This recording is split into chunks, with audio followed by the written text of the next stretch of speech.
अंबानी का जो एंटेलिया जो मुंबई के अंदर जो घर है जिसमें वो रहते हैं आलिशान घर के अंदर, वो खुद वक्त की संपत्ति के अंदर बना हुआ है। बाबा रामदेव की बात करें या श्री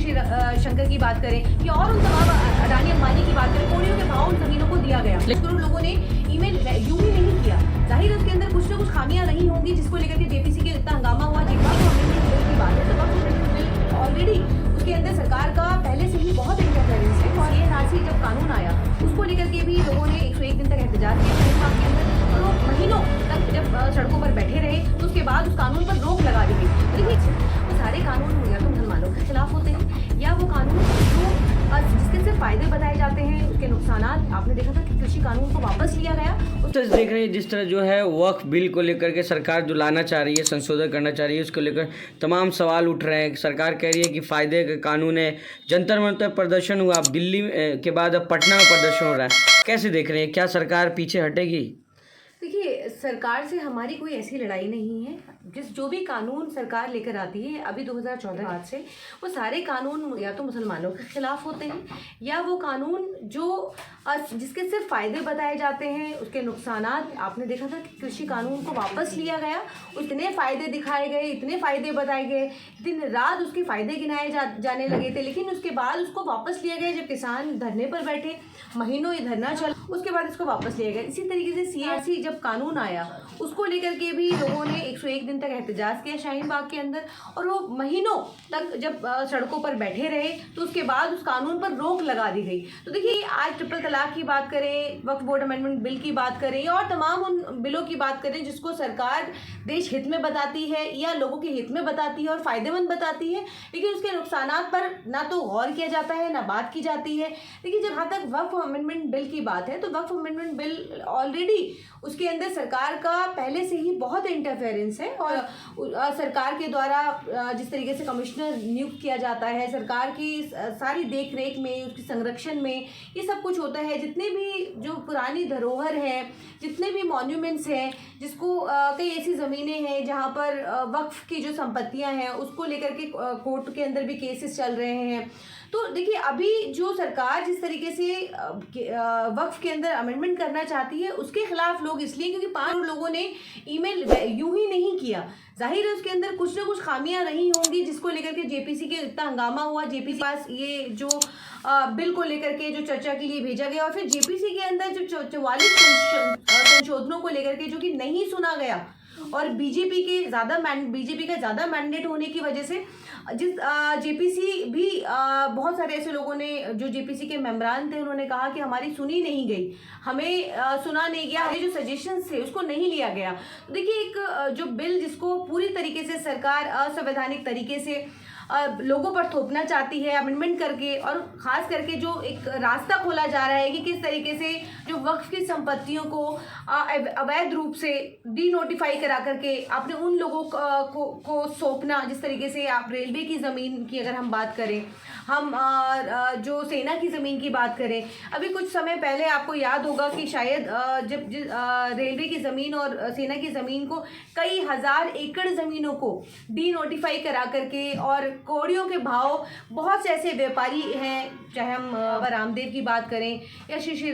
शंकर की बात करें या और उन तमाम अडानी अंबानी की बात करें, करोड़ों के भाव उन ज़मीनों को दिया गया। कहा तो मैम ये भी जा रहा है ना कि वक्फ बोर्ड में लूट मार मची है, एक ही लोग का वर्चस्व है, आम गरीब मुसलमानों को कोई फायदा नहीं है इससे। नहीं देखिए वक्फ की जो भी उसका रेवेन्यू होता है, उस रेवेन्यू का इस्तेमाल किस तरीके से होता है, कोई उसके अंदर एक मेंबरान नहीं होते, उसके अंदर चेयरमैन होता है, कई और मेंबरान होते हैं जो सबकी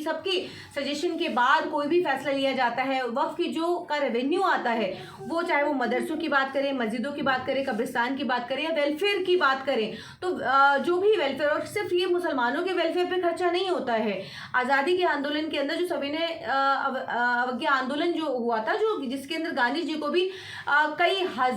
लाखों लाख रुपए जो है वो गांधी जी को दिए गए थे। तो जाहिर आज़ादी के वक्त में भी वक्फ बोर्ड की जो संपत्तियां हैं, जिसका आने वाला रेवेन्यू था वो भी अच्छी उसमें दिया गया था। तो ये कहना कि सिर्फ मुसलमानों के ऊपर ये खर्चा होता है, तो देखिए ये आप मनगढ़ंत कुछ भी बना लीजिए, ये कह दीजिए कि वक्फ का तो गलत इस्तेमाल हो रहा है। तो ये गलत इस्तेमाल कर कौन रहा है? पानी का जो एंटेलिया जो जो मुंबई के अंदर जो घर है जिसमें वो रहते हैं आलीशान घर के अंदर, वो खुद वक्फ की संपत्ति के अंदर बना हुआ है। और उसका वो जो 2002 से ये मुंबई हाईकोर्ट के अंदर ये मैटर पेंडिंग चल रहा है। तो देखिए तमाम वो जो संपत्तियां जो डिस्प्यूटेड लैंड है उसके लिए ट्रिब्यूनल है और ट्रिब्यूनल का फैसला ही आखिरी फैसला होता है। लेकिन आज आप जिस तरीके से बाबरी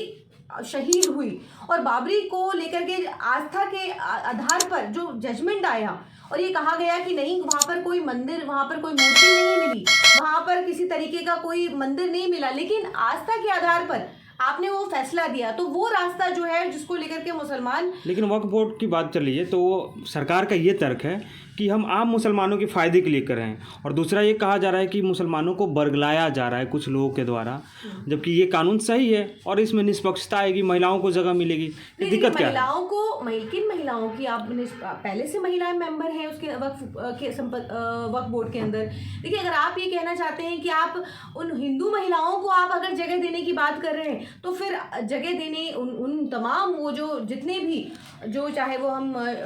गिरजाघरों की बात करें, मंदिरों की बात करें, मैं अयोध्या टेम्पल की अगर बात करूं, या और जो जो जो